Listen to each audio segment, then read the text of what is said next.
L'un des principes fondamentaux de l'entrepreneuriat est qu'un entrepreneur doit connaître un peu de tout et tout d'un peu. Pour réussir dans la gestion des relations interpersonnelles, vous devez partir du postulat selon lequel chaque individu est une personne importante et chaque opportunité est une opportunité stratégique. La vente professionnelle commence par l'éducation du client et le client ne peut pas être éduqué par un vendeur qui ne maîtrise pas son produit. Salut, je suis TJ Sonfo. 6 choses essentielles qu'un entrepreneur doit absolument maîtriser. Nous sommes dans la continuation de ce module et je vous encourage d'ailleurs à continuer à apprendre tous les jours. Leçon numéro 4, un entrepreneur doit maîtriser son produit. Robin Sharma, un auteur que j'aime beaucoup, un motivateur, un grand coach et entrepreneur à succès, il a dit « Il est impossible de bâtir un monument au succès sur la fondation des excuses. » Profond, n'est-ce pas? Dans un module précédent, nous avons défini un entrepreneur comme étant un producteur de solutions moyennant un profit.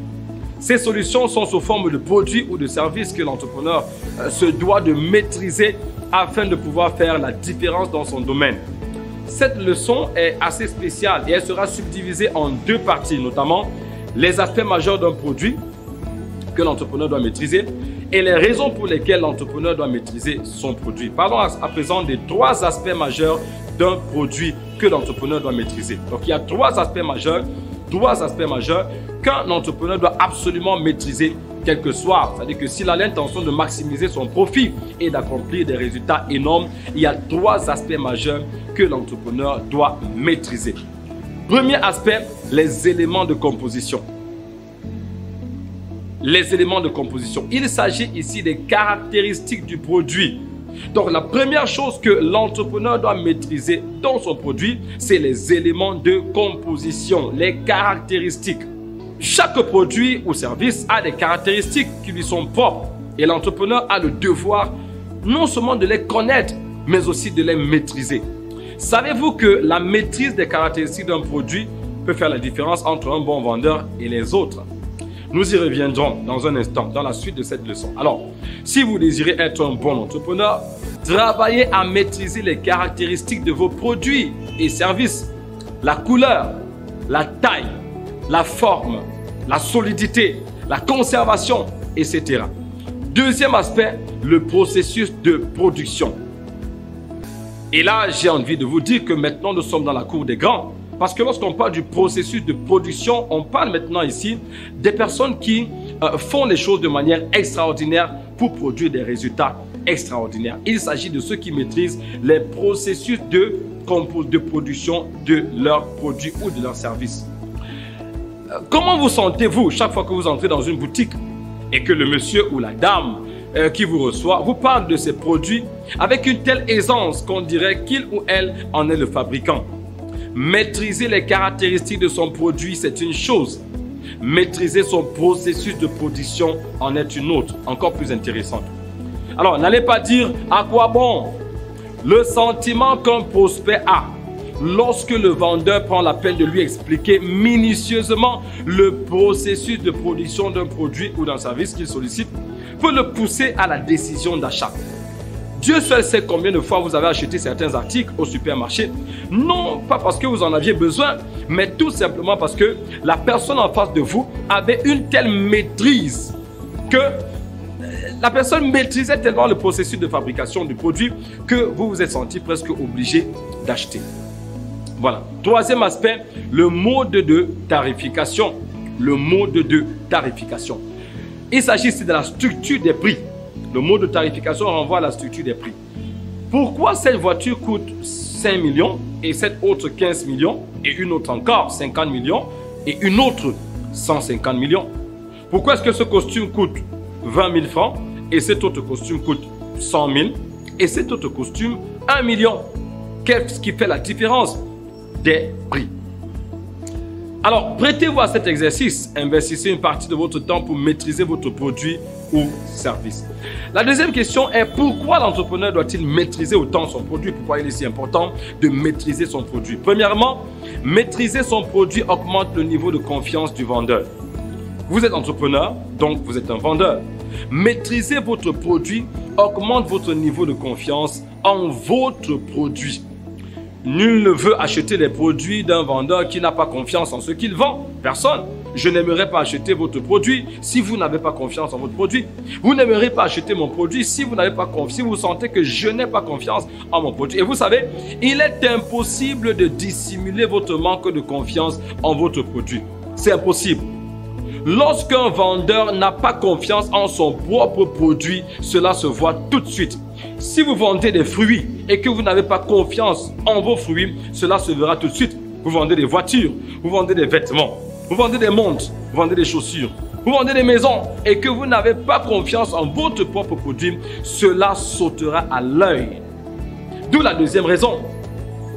Deuxièmement, maîtriser son produit augmente le niveau de confiance du consommateur. Alors, maîtriser son produit n'augmente pas seulement la confiance du vendeur en son produit, mais aussi celle de l'acheteur au produit du vendeur. Imaginez un acheteur qui se pointe dans un marché et se retrouve face à deux vendeurs d'un même produit qu'il veut acheter. Tandis qu'il les écoute le courtiser, vous savez, les clients aiment bien se faire courtiser. L'un utilise les méthodes traditionnelles de persuasion. Venez, je vais vous faire le prix, venez chez moi, je suis le meilleur, mes produits sont très bons, etc. Mais l'autre insiste sur les caractéristiques du produit.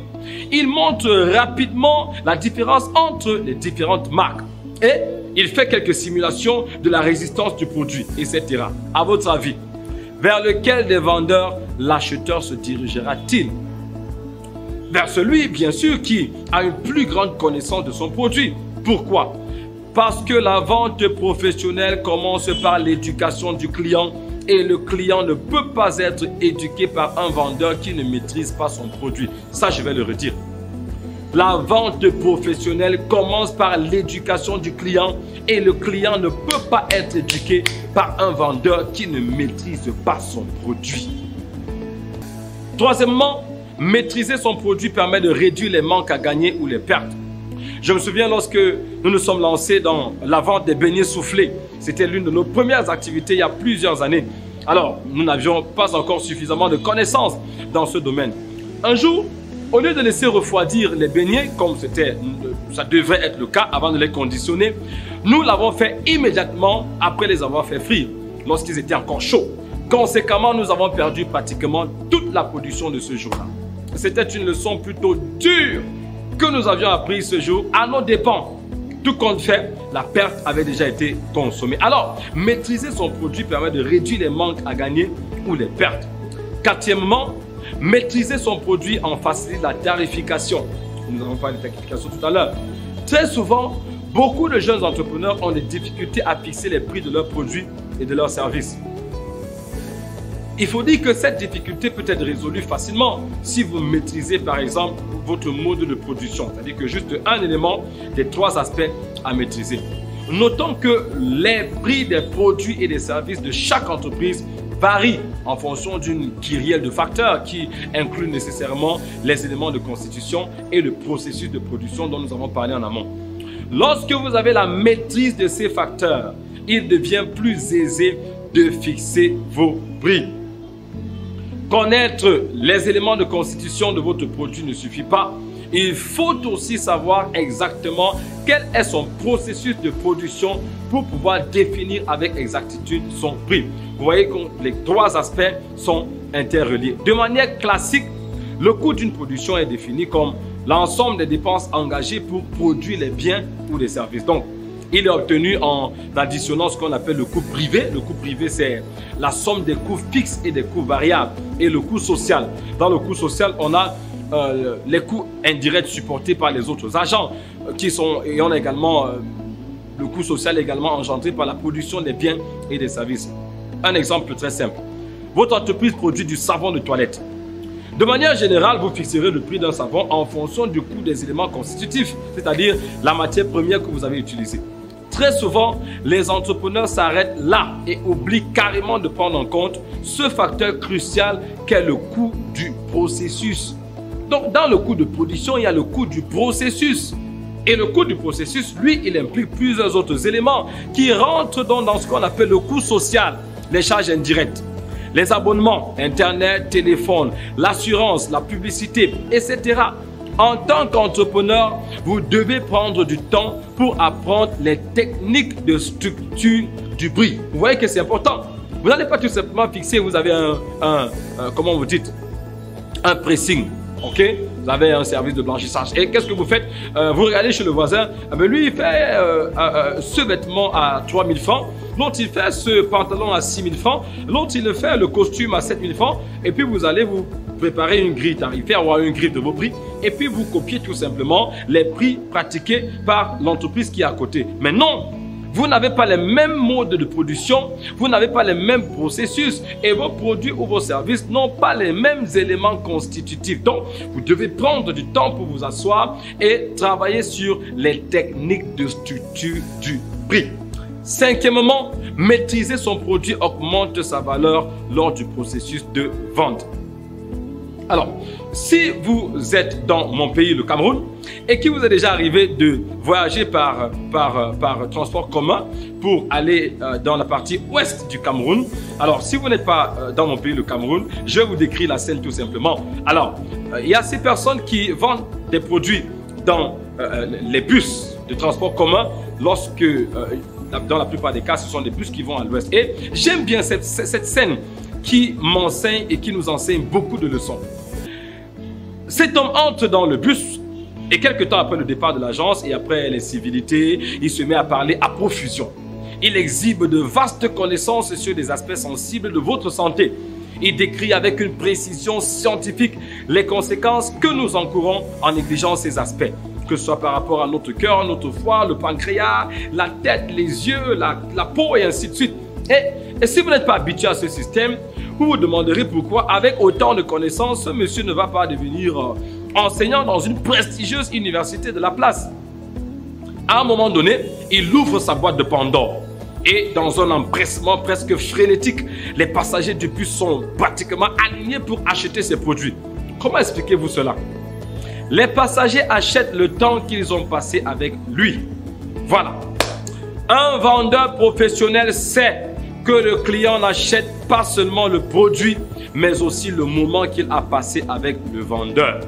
Autrement dit, lorsque vous faites passer un moment inoubliable à votre prospect, il est plus probable qu'il achète votre produit. Il est devenu votre client.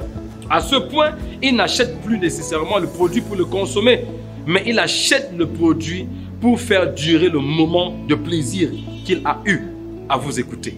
Qui plus est, lorsque, grâce à la maîtrise de votre produit, vous prenez le temps d'éduquer votre prospect, la valeur de votre produit prend la valeur de l'éducation qu'il a reçue. Imaginez un seul instant que vous vendez des parfums haut de gamme et que vous vous êtes donné pour mission d'avoir une maîtrise de chacun de ces produits suivant les éléments dont nous avons parlé plus haut. Lorsque vous consacrez un peu de votre temps pour expliquer à un prospect l'origine des éléments constitutifs de ces produits, l'influence psychologique que les produits ont, l'influence physiologique qu'ils peuvent avoir sur lui en journée, etc., celui-ci connecte immédiatement le prix de votre parfum au prix de l'éducation qu'il est en train de recevoir. Or, l'éducation n'ayant pas de prix, votre produit va sortir du canevas où il est limité dans un prix à une catégorie sans prix. Tout simplement parce que il aura non seulement son prix selon le taux de production, mais également il va prendre la valeur de l'éducation que vous avez donnée à votre prospect. Oh les amis, oh yes, ça c'est profond. C'est de cette façon que la maîtrise de votre produit augmente sa valeur lors du processus de vente. Voilà donc en résumé 3 aspects majeurs de son produit que l'entrepreneur doit maîtriser absolument. Notamment, premier aspect, les éléments de composition.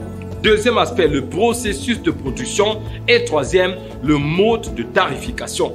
Et aussi, nous avons parlé de 5 raisons pour lesquelles l'entrepreneur doit maîtriser son produit. À savoir, premièrement, maîtriser son produit augmente le niveau de confiance du vendeur. Entendu ici l'entrepreneur, c'est-à-dire vous.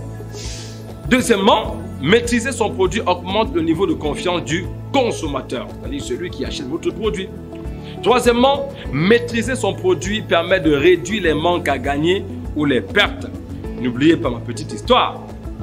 Quatrièmement, maîtriser son produit en facilite la tarification. Et enfin, cinquièmement, maîtriser son produit augmente la valeur du produit lors du processus de vente. Maîtriser son produit n'est pas facultatif.